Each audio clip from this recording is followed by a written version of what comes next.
Welcome into the Todd Bowles Show. Casey Phillips here with head coach Todd Bowles. A bit of an emotional roller coaster of a game, I would say, after you've had several last-second wins. This game, I mean, man, it just felt like there was definitely some lows in the first half. Coming back, what are the ways that you look at just big picture and the takeaways with something that felt like quite a tale of two halves?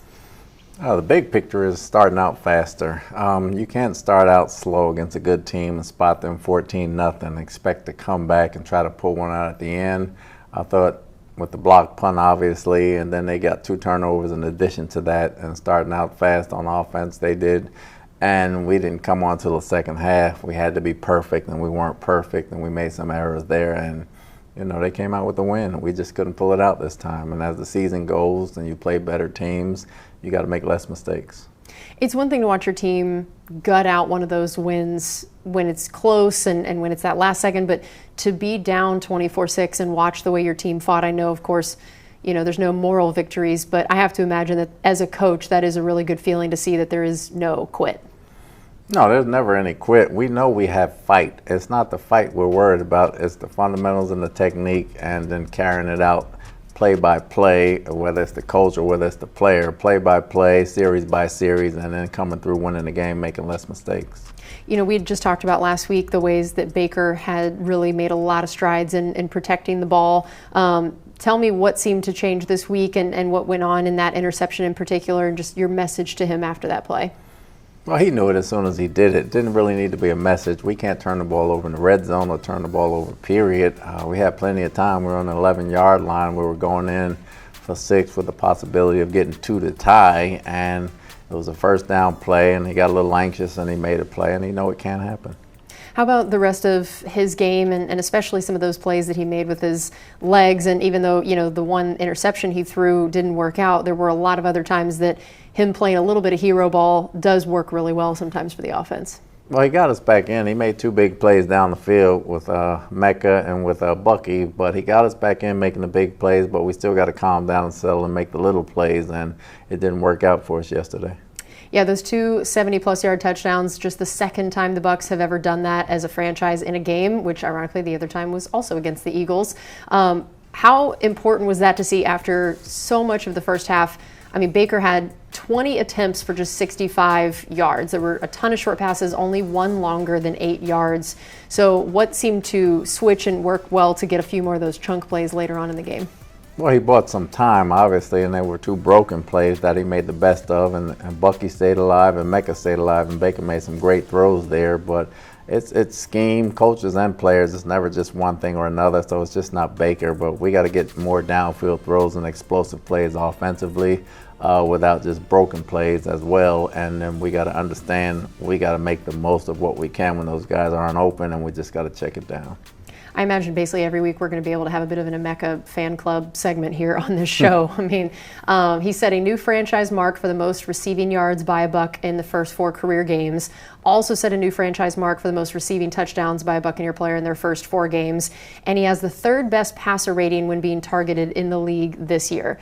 What have you already seen that, compared to even maybe what you thought prior to the start of the season, what has helped him make some of those big plays, touchdowns, and to be able to be in such elite company when you look at to start a career? Just his focus of wanting to be great and asking questions to be great. He asks Mike and Chris questions all the time. I mean, he always wants to be, from a technical standpoint, from a fundamental standpoint, and from a knowledgeable standpoint out on the field. He always wants to learn and be great, and he works at it, so it looks easy on Sunday, even though it's not.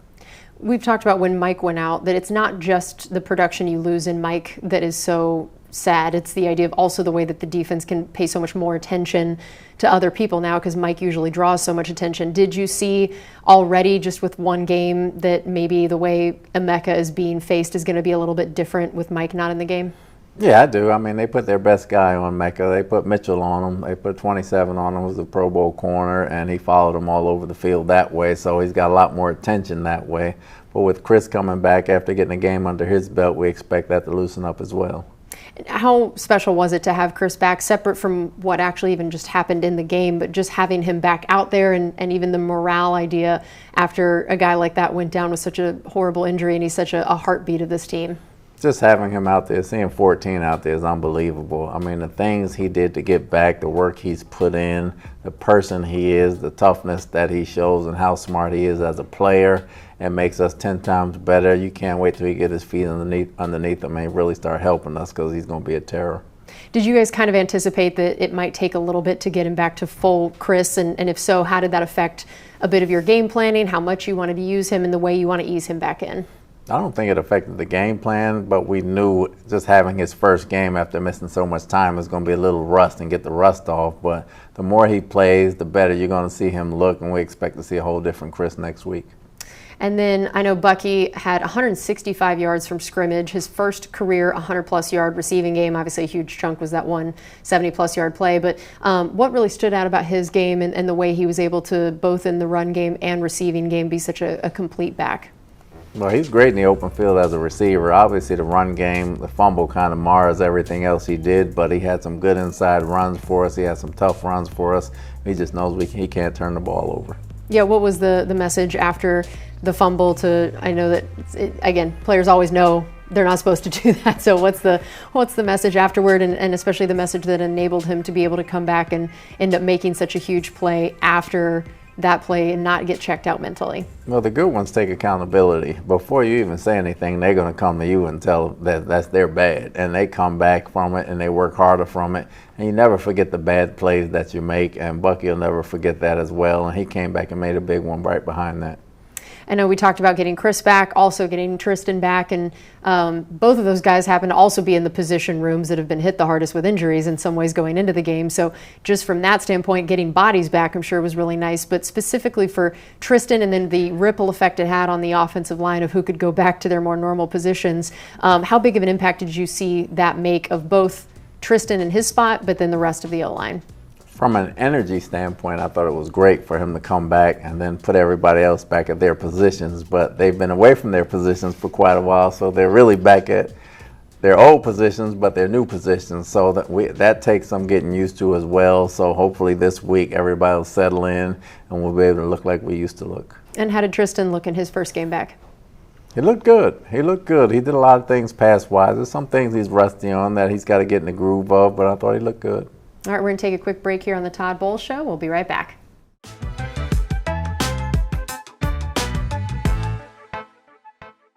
Welcome back into the Todd Bowles Show. Casey Phillips here with head coach Todd Bowles. So I know you guys were 3 of 13 on third down offensively.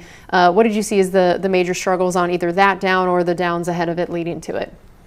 So they were really trying to take away Emeka and Chris, and they were making Baker hold the ball a little bit, and they got some pressure with a couple stunt games that way. I thought we had some third downs that were manageable, and the ball bounced the wrong way a few times, but we really got to do a better job of just separating down the field, and again, not just sitting there at the sticks. Tez Johnson got a little action and got his first NFL catch. What are some of the things that you feel like you see his potential and the way he could be a bit of a unique weapon for that offense? Tez is probably our biggest deep threat. He's probably our quickest and fastest that can run with the ball. So as he gets the system down, his time will increase more and more, and I really think he can be a weapon down the line. I know that excluding their safety play, you guys held them to 33 yards in the second half. What did you feel like improved most from the first half to the second half defensively? Attention to detail. I think everybody did their assignment, played assignment football, and understood what they had to do, and they really locked in. I know that they came into the game the 8th best third down offense in the league, but we came in number 3 on third down defense. So how did you kind of see that battle going into the game, and how do you feel like you guys came out of that, and specifically the ways that it's kind of strength on strength there? I think in the first half they won, in the second half we won. I think they ended up like 5 of 13 or something like that, 5 of 14 for about 35%. Probably one more. We could have used one more third down stop to get to where we wanted to be, but I thought we really picked it up in the second half. Do you have a certain percentage you like to shoot for on third down defense? 33 or lower. So we were hovering right around there? We're hovering right around there. Okay. I know Vita got his first 2 sacks of the season. It was his 5th career game with multiple sacks. What did he do well in this game, particularly in the pass rush, knowing especially, Hurts is not an easy guy to bring down? Not at all. I thought they were coverage sacks, number one, so the secondary helped him out a lot there, and we had a spy on Hurts, so he really couldn't get out of the pocket, and we knew if we did that, Vita could beat his guy one-on-one. I know we had talked about the fact that with Taylor the week before hadn't been able to quite contain as well as you would have liked, knowing how important that was going to be with Hurts this week. What do you feel like the defense did well or needed improvement on in terms of specifically containing him? Specifically, the first couple of drives, he got out of the pocket and we just were out of our rush lane. I thought we went too high on the outside, and I think we didn't get it outside enough on the inside. So he got some in the first half that really hurt us. Though we really corrected that starting in the second quarter, late in the second quarter going forward, and the second half did a good job containing them. I mean, if you are told that you hold Saquon to 43 yards rushing and a 2.3 yard average, I'm sure you probably feel pretty good about those numbers if I had told you that heading into the game. So what do you guys feel like you were able to do so well against a guy that so many teams struggle to hold to numbers like that? I thought Voss did a great job in the run game. Vita, obviously, with those guys up there, and Simmons, the guy we just got, he's a big, strong guy. So we really pressed the pocket that way and let the linebackers run free, so they made some tackles in the backfield. And then I know that there was that fake tush push play for the touchdown. Can you lay out a little bit of what happened on that and just the challenge of trying to stop that? We got aligned wrong, and we didn't have a guy where they were supposed to be. I know you guys also held A.J. Brown to 7 yards and Devontae Smith to 29 yards between the two of them. Again, if I told you that before the game, you'd feel pretty good about those numbers, I'm sure. So tell me what stands out about what you guys were able to do well against them, knowing, again, Saquon and those two guys holding them to far below average numbers for what they can do. Just the work on the outside, understanding what they were trying to do to us, and then taking it away. I thought those guys did a great job paying attention to the game plan. What did you see happen on the Goddard TDs? One of them was the shovel pass. Obviously, the shovel passes, we overran it. We overran the gap, and he got in there. And then the other one was a little toss play, and we were misaligned on the toss play. So they got 2 plays in. I thought that was a creative play, so I'll give them a lot of credit for that one. And then I know 11 tackles for loss as a team. That's a pretty incredible number. And again, against a team that has several people that are very hard to bring down. So how proud of that number were you for your defense, and it also coming from so many different guys on the defense? Just the fact that we were penetrating and they understood what they had to do and catching them before he got started, that was a big plus for us, and they got it done. All right, we're going to take another quick break here on the Todd Bowles Show. We'll be right back.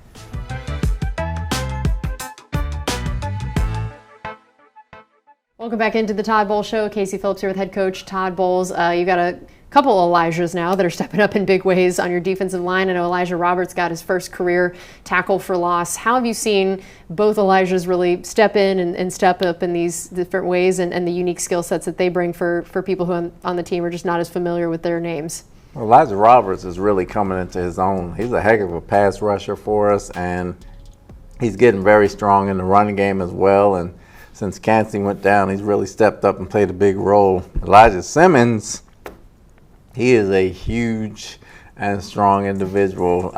Next to Vita, he may be the strongest one that I've seen. If he's awfully close to having them in quite a few things as well, but he's a very explosive guy off the ball. He can really penetrate in the backfield and help us make some plays. I know both Jamel and Benjamin Morrison ended up going down hurt. First of all, what did you see from each of them prior to them going down in the way they were playing? I thought both of them played very smart and they played very tough. They were challenging the receivers. They got their hands on a few balls and they competed. So then now, thoughts on both of them for their injuries and how either having one or neither of them might affect the way you're just having to move guys around and the chess game you might have to play in the secondary there. Well, it's early in the week. There's still some hope right now. We're going to wait and see what the test results show when they come back. But in the meantime, we're going to have our work cut out for us in practice as far as moving guys around. But we're kind of used to that from last year. And then same thing with Greg Gaines and Hassan Reddick at this point. And, what are our hopes for the two of those guys? Hopeful for those two guys as well. Still early in the week. Wednesday, I'll have a better feel for how they're going to do.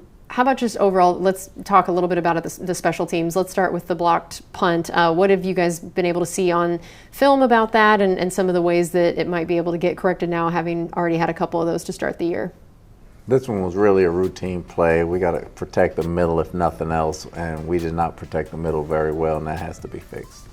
And then, man, definitely a couple bright spots on special teams as well. Of Cam Johnson's day, a 46-yard punt return, 21-yard kick return, he would have had another 44-yarder if not for a penalty. His 2 punt returns of 40-plus yards this season are tied for the second most by a Buccaneers returner in a single season, and his per-punt average was the highest by a Bucs returner since 2002 to start this year. So tell me what has stood out about him and just the way he's been able to make such a big impact on the offense without actually having to be out there on the offensive side. He was always very talented. Now you're seeing his confidence come around as well. I think the hold-up guys did a great job of allowing him to catch the ball and see the field. And once he gets going, he's a very athletic guy. He can make people miss, and he can really run. So you're starting to see that. And the more he does it, the more his confidence builds, and he really gets us some great field position. And then Chase, man, what an incredible game from him, and a 65-yard field goal, longest in team history, second longest in NFL history, longest in an outdoor stadium. Just what was it like for you to watch the performance that he put on as a kicker? Just the last 2 weeks of him coming back, it's been great to see, and it was almost out of his range, and we were almost just ready to just punt it and go for it, or just throw a Hail Mary pass, and he wanted to try it, and the fact that he wanted to try it gave me confidence in letting him try it, and he kicked it through there. It's incredible. And just in his now hit multiple 50-plus yard field goals in back-to-back weeks, which is the first time in franchise history that the Bucs have made multiple of those. How does that now factor into game planning and him as a weapon for you guys, and just some of those decisions now moving forward that you've heard the confidence he has? I think it's still weather related. If it's windy and everything else, I'm sure you can't make those kicks, but the conditions have to be right. But we're confident that if we give him a shot, we feel like he can make it. All right, we're going to take one more break here on the Todd Bowles Show. We'll be right back.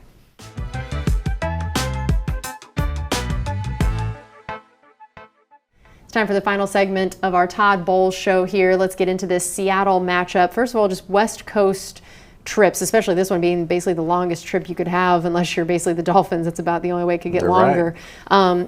What are the unique challenges of that, from trying to make guys be in a good place for game time, and the toll on the bodies it can take that long of a flight, and just all the different ways that it can affect kind of the way you guys try to do things?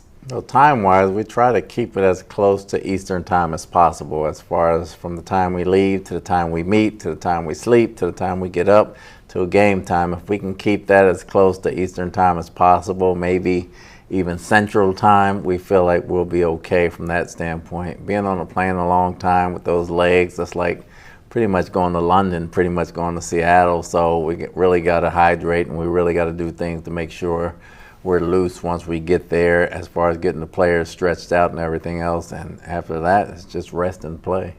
A lot of new faces on the Seahawks, not necessarily a team we play super often anyway, but a lot of changes there from previous times we would have faced them. So Sam Darnold, what does he bring at this point in his career and with this team in particular?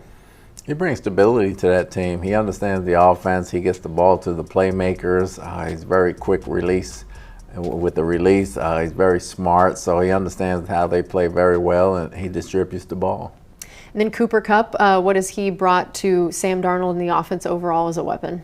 Him and Jackson Smith, they do a great job of separating at the top of the route and getting breaks. He's playing just like he did when he was with the Rams. Great hands, very intelligent players they have on the outside, so they're very smart and they can dissect coverages very well, so we're going to have to be sharp. And then how about Kenneth Walker and the kind of weapon he can be?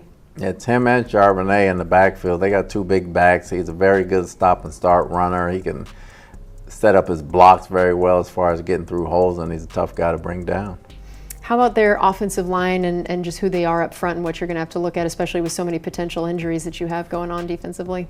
Well, they're huge up front. I mean, they have a real big offensive line. They do a great job with the power running scheme, and then they do some outside runs as well. And those guys get on you, and they can really make a difference. They got their first-round pick up there, Zabel, who does a great job coming out, and he looks like he's going to be a very good player. And what do you notice from their defensive front, and what our O-line's going to have to pay attention to? Aggressive, very aggressive, led by Leonard Williams. They get in the backfield, they stay in the backfield, and they play in the backfield. So from a schematic standpoint, it's going to be a little bit like Houston, the way they get off the ball. So we're really going to have to do a good job. And their secondary, any things stand out to you there? Long corners. They have very long corners, and they have a lot of ball hawks back there, and they try to funnel everything inside. Well, Coach, thank you as always for your time. We really appreciate it, and good luck this week. Thank you.